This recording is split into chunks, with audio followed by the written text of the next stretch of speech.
नमस्कार दोस्तों, आप देख रहे हैं पवित्र चैनल और मैं हूं आपके साथ राजेंद्र दुबे। आज हम बात करने वाले हैं कि जो अधिक मास है उसका महत्व क्या है और अधिक मास क्यों होता है, इसके वैज्ञानिक तथ्यों पे भी हम बात करेंगे और आपके जीवन में जो भी परेशानियां हैं उस परेशानियों को ख़त्म करने के लिए मैं 7 अलग-अलग उपाय आपको बताऊंगा, जिसके लिए आपको चैनल को आप वीडियो को स्किप मत करिएगा, लगातार देखते रहिएगा। इसमें बहुत सारी जानकारियाँ मैं आपको देने वाला हूँ। तो दोस्तों, सबसे बड़ी बात ये है कि अधिक मास ये क्या है? अधिक मास मतलब होता है दोस्तों, कहीं-कहीं इसको मलमास भी बोला जाता है, पुरुषोत्तम मास भी लोग कहते हैं। पुरुषोत्तम मतलब होते हैं भगवान विष्णु को भी कहा जाता है। वैज्ञानिक की अगर हम दृष्टि से देखें दोस्तों, तो चंद्रमास होता है और सूर्य मास होता है। चंद्रमास 354 दिन का होता है और जो हमारा सौर्य वर्ष होता है वो है 365 दिन का समथिंग होता है ये। अब इसके अंदर 10 दिनों का गैप आ जाता है साल में। ये गैप पढ़ते-पढ़ते अगर आप 10-10 दिनों का गैप देखें तो 3 साल लग जाते हैं दोस्तों, और 3 साल के बाद में चंद्रमास को बैलेंस करने के लिए ही ये पुरुषोत्तम मास आ जाता है, जो कि 13वां महीना कहे जाते हैं इसमें। तो दोस्तों, ये 13वां महीना आ जाता है। 13वें महीने में ही इसको जब 3 साल के बाद ये आ जाता है तो इसे मल मास के रूप में कहा जाता है।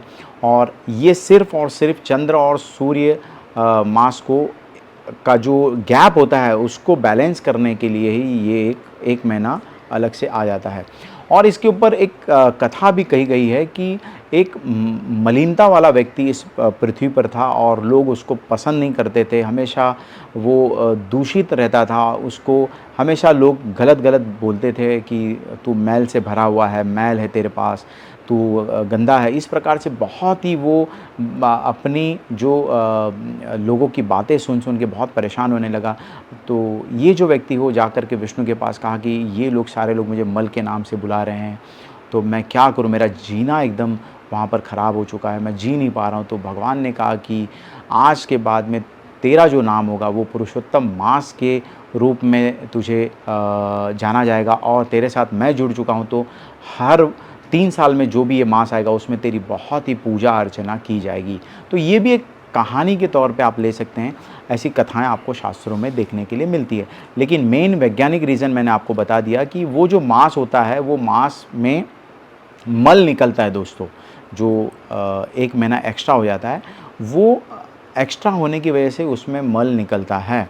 अब मल निकलने के कारण क्या होता है दोस्तों कि भगवान ने उसको अपने साथ जोड़ लिया है, पुरुषोत्तम मास के रूप में आ गया है। वो भगवान विष्णु का मास कहा जाता है, जो कि उसका पुरुषोत्तम से जुड़ने के बाद में इसका जो महत्व है वो बहुत बढ़ जाता है।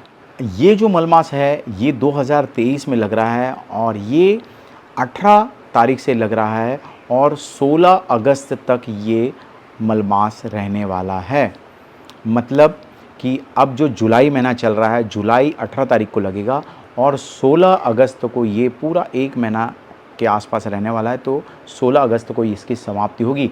इसमें अभी हमें करना क्या होता है दोस्तों, इस मास में सबसे पहले जान लेते हैं कि इसमें क्या नहीं करना होता है। तो शास्त्र की अगर हम बात करें दोस्तों, तो इसमें कुआँ खुदवाना, बावड़ी खुदवाना, शादी करना, मंदिर की स्थापना करना, मुंडन करना, ये सारे कार्य जो बड़े-बड़े कार्य हैं, इसमें कोई बहुत बड़ी वस्तु खरीदना, बहुत अच्छी वस्तु खरीदना, ये सारे कार्य वर्जित कहे गए हैं दोस्तों। इसमें ये काम नहीं करने चाहिए, विवाह भी नहीं करने चाहिए, मंदिर में कोई मूर्ति की स्थापना नहीं करनी चाहिए, घर में प्रवेश नहीं करना चाहिए, घर को जो बनाने का कार्य है वो नहीं करना चाहिए, नींव नहीं डालनी चाहिए। ये तरह-तरह की जो चीज़ें हैं वो ये मास में नहीं करनी चाहिए। यदि आप करते हैं तो इसका परिणाम आपको आगे जा कर के भोगना पड़ता है। नए वस्त्र भी आपको नहीं खरीदने चाहिए, यहाँ तक कहा गया है शास्त्रों में। इसीलिए यदि आप कुछ नया कुछ करने जा रहे हैं तो 1 महीने के लिए आपको ये कार्य को थोड़ा रोक देना चाहिए। ये जो समय शुरू हो रहा है 18 जुलाई से शुरू होगा और 16 अगस्त तक आपको ये कार्य नहीं करने चाहिए। ये तो हो गया क्लियर। अब हम बात करते हैं कि ये समय में हमें क्या कुछ करना चाहिए दोस्तों। ये समय देखिए विष्णु भगवान का होता है। यहाँ पर यदि आप आपकी आध्यात्मिक उन्नति बढ़ाना चाहते हैं, आप कुछ तो भी अचीवमेंट करना चाहते हैं, आप आपकी मनोकामना पूर्ण करना चाहते हैं, तो भगवान विष्णु कहते हैं कि थोड़ी सी आराधना करने से, थोड़ी सी पूजा पाठ करने से आपकी सारी मनोकामनाएं पूर्ण हो सकती है। यहाँ पर विष्णु का बहुत ही पावर बढ़ जाता है। तो वो पावर के अंदर जो लोग भी उनकी थोड़ी भी अर्चना करते हैं, पूजा करते हैं, जैसे कि मैंने अभी आपको 7 रेमेडी भी बताने वाला हूँ, तो वो 7 रेमेडी भी आप कर लेते हैं समय के हिसाब से, तो आप मान के चलिए कि वो जो भी आपके अवरोध आ रहे हैं वो अवरोध ज़रूर ख़त्म होते हैं। भगवान विष्णु बहुत सारा आपको आशीर्वाद देते हैं। और 2023 में एक सबसे बड़ी बात आई है कि ये जो मलमास है दोस्तों, ये मलमास आपके श्रावण मास में पड़ने से इसका महत्व बहुत ज़्यादा बढ़ चुका है। जहाँ पर शिव की ऊर्जा है वहीं पर विष्णु की ऊर्जा है दोस्तों, है ना। कहते हैं कि श्रावण मास में भगवान जो देवशयनी एकादशी है वहाँ पर विष्णु क्षीर सागर में जाकर के आराम करते हैं और भगवान शिव को इस सृष्टि का पूरा अधिकार दे देते हैं कि अब आप 6 महीने चलाइए इस सृष्टि को। उसी प्रकार से ये जो श्रावण मास है उसमें शिव की तो ऊर्जा है, लेकिन मलमास आने की वजह से यहाँ पर पुरुषोत्तम मास भी एक आ गया है जो कि शिव और विष्णु की ऊर्जा दोनों चलेगी। तो ये साधक के लिए बहुत अच्छा समय होता है और साधक अपनी जो ऊर्जा है उसको बढ़ा सकता है, चक्रों में जो ब्लैक एनर्जी है उसको निकाल सकता है, चक्र से वो जुड़ करके बहुत सारी शक्तियों को वो अर्जित करने का समय होता है मलमास। अब हम जान लेते हैं कि क्या कुछ उपाय करने से आपको फ़ायदे हो सकते हैं। दोस्तों सबसे पहली बात कर लेते हैं कि यदि आपके घर में काफ़ी कलह चल रहे हैं, घर में झगड़े ही होते रहते हैं, आपने देखा होगा कोई घर में लगातार झगड़े होते हैं, छोटी छोटी बात को लेकर के झगड़े होते हैं, उनको पता ही नहीं चलता है कि ये क्या हो रहा है।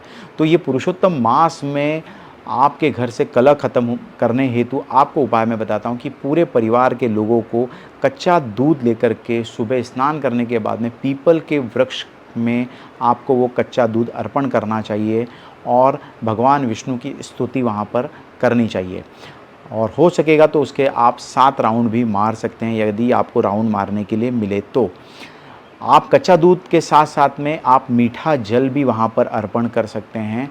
मीठा जल मतलब शक्कर डाल करके या तो मिश्री डाल करके भी वो जो जल है वो पीपल की जड़ में यदि आप अर्पण करते हैं तो आप मान के चलिए कि ये मलमास में यदि आपने पूरा 1 महीना किया तो कलह से आपको बहुत ज़्यादा फ़ायदा होगा। कलह आपके घर में कम हो जाएंगे या तो पूरी तरीके से समाप्त भी देखे गए हैं, इसलिए ये उपाय आप अच्छे से कर सकते हैं।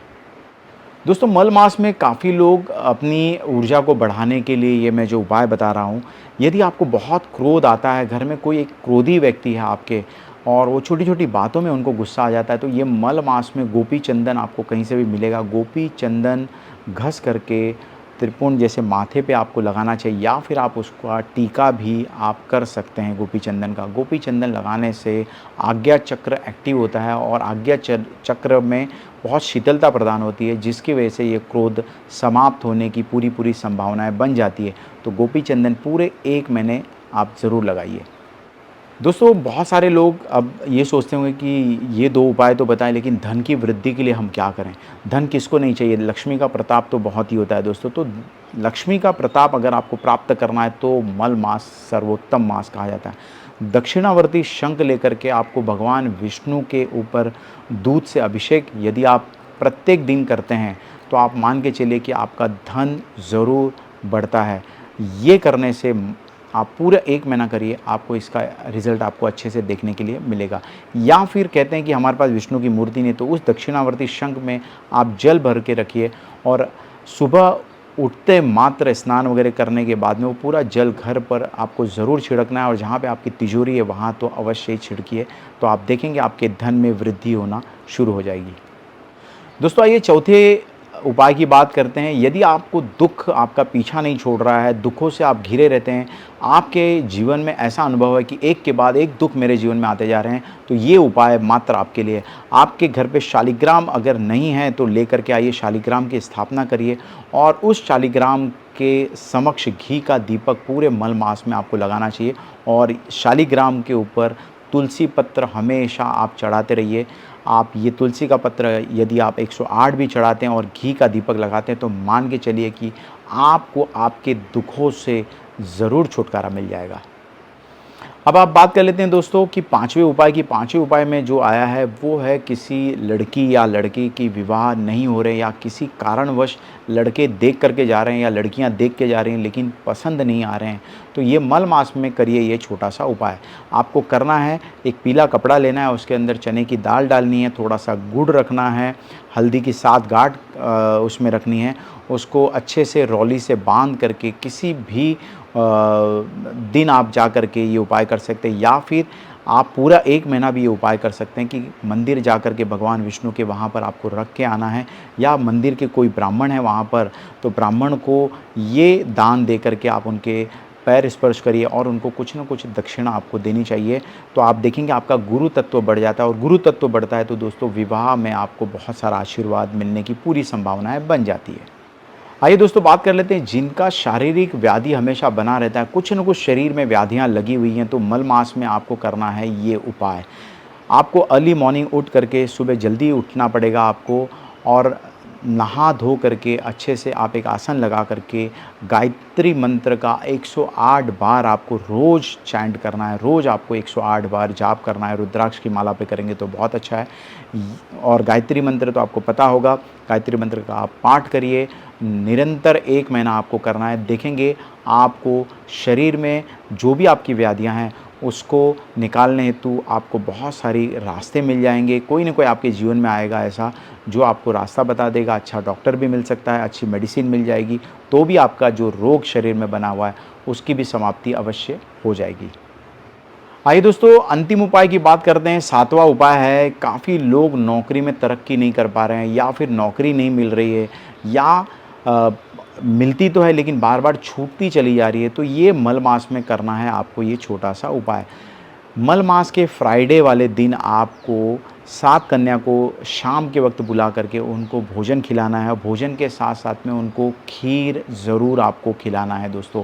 और खीर खिलाने के बाद में आप उनके चरणों को ज़रूर स्पर्श करिए, और उनको दक्षिणा में आप जो चाहे वो आप उनको दे सकते हैं। और मनी मन आपको प्रार्थना करनी है आपकी नौकरी के लिए। आप देखेंगे कि ये उपाय आपके लिए इतना रामबाण साबित होगा कि आपकी नौकरी के सारे संकट समाप्त हो जाएंगे। तो दोस्तों आपने सुना 7 उपाय जो कि मैंने अलग अलग तरीके से आपको बताए हैं। अब हम बात कर लेते हैं कि पुरुषोत्तम मास में भगवान विष्णु की आराधना होती है, भगवान शालिग्राम की आराधना होती है, क्योंकि साकार रूप जो है वो भगवान विष्णु है, निराकार जो रूप है उनका वो शालिग्राम कहा जाता है। तो शालिग्राम में आपको अवश्य ही यदि आप जुड़े हैं तो तुलसी का पत्र उनके ऊपर आपको चढ़ाना चाहिए, चंदन उनके ऊपर अवश्य चढ़ाना चाहिए। तो आप देखेंगे कि आपके घर पे चारों तरफ से बढ़ोतरी होती है। विष्णु के जो मंत्र है ओम नमो भगवते वासुदेवाय, इसका सतत आपको जाप करना चाहिए। विष्णु मंदिर आपको सतत जाना चाहिए, वहाँ पे तुलसी का हार उनको अर्पण करना चाहिए। तो ये सारा जो मलमास होता है इसमें भगवान विष्णु की स्तुति आपको करते रहना चाहिए, ताकि आपको बहुत सारा फ़ायदा हो। और बेसिकली अगर हम बात करें दोस्तों कि हर तरीके से आपको फ़ायदा हो, आपके हर कार्य सिद्ध हों, तो मैं आपको बताता हूँ इसके ऊपर एक रामबाण उपाय, जो कि आपको पुरुष सूक्त का पाठ आपको पूरे मल मास में करना चाहिए। तुलसी का वृक्ष आपको लेकर के आना है। यदि आपके पास तुलसी है तो शाम के वक्त घी का दीपक लगा करके 11 परिक्रमा करनी चाहिए, और मनी मन ओम नमो भगवते वासुदेवाय इसका जाप आप निरंतर आप करते रहेंगे, पूरे महीने करेंगे, तो मैं आपको कहता हूँ कि कहते हैं कि भगवान विष्णु बहुत प्रसन्न होते हैं, और जब मृत्यु होती है तो विष्णु के गण आकर के उस व्यक्ति को वैकुंठ लोक लेकर के जाते हैं। दोस्तों ये महिमा हमारे मल मास की कही गई है, ये महिमा हमारे पुरुषोत्तम मास की कही गई है। तो मल मास को या पुरुषोत्तम मास को आपको हल्के में नहीं लेना है दोस्तों। ये साधक की उन्नति का समय होता है। साधक अपने आप में ये समय छोटा सा उपाय करके, छोटा सा भगवान विष्णु की स्तुति करके, पुरुष सूक्त का पाठ करके बहुत कुछ अपने जीवन में प्राप्त कर सकता है।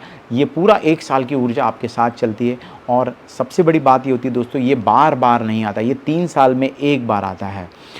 समझ रहे हैं? तो 3 साल में 1 बार जो मलमास आ रहा है उसमें हम थोड़ा सा अगर 1 महीना हम भगवान विष्णु को देते हैं, तो आप मान के चलिए कि भगवान विष्णु आपको आर्थिक उन्नति देते हैं, शारीरिक उन्नति देते हैं, साथ में आपके जो दुख हैं उससे भी आपको निकाल करके बहुत अच्छा जीवन दे देते हैं आपको। तो हम ये आशा रखते हैं दोस्तों कि ये जो पुरुषोत्तम मास में है, मैंने जो भी उपाय बताए हैं ये आप अवश्य करिएगा, आपको बहुत लाभ होगा। मैंने इस वीडियो में बताया कि आपको क्या नहीं करना चाहिए, उससे आपको बचना चाहिए। और जाते-जाते मैं बता देना चाहता हूँ कि आपको स्त्री संग से बचना चाहिए, झूठ बोलने से बचना चाहिए, किसी की निंदा करने से बचना चाहिए, सच बोलना चाहिए और किसी भी पराई स्त्री को नहीं देखना चाहिए, किसी के साथ छल नहीं करना चाहिए। और कांदे और लहसुन ये 2 चीज़ हैं, यदि आप विष्णु भक्त हैं तो इससे परहेज़ आपको अवश्य ही करना चाहिए। तो दोस्तों, इन बातों का यदि आप ध्यान रखेंगे तो मुझे लगता है पुरुषोत्तम मास ये एक वरदान आपके लिए साबित हो सकता है। तो जो मैंने उपाय बताए हैं और जो हमने सारी व्यवस्था आपको बताई, उस प्रकार से भगवान विष्णु से आप जुड़ जाइए, देखेंगे आपके जीवन से दुख समाप्त हो जाएगा और आपको सुख, संपत्ति, ऐश्वर्य की प्राप्ति अवश्य ही होगी। इतना ही कहते हुए दोस्तों, अब मैं अपनी वाणी को विराम देता हूँ। आप मस्त रहिए, भगवान विष्णु आपके ऊपर सतत ऐसी कृपा बरसाए रखें। इसी शुभकामनाओं के साथ धन्यवाद, नमस्कार।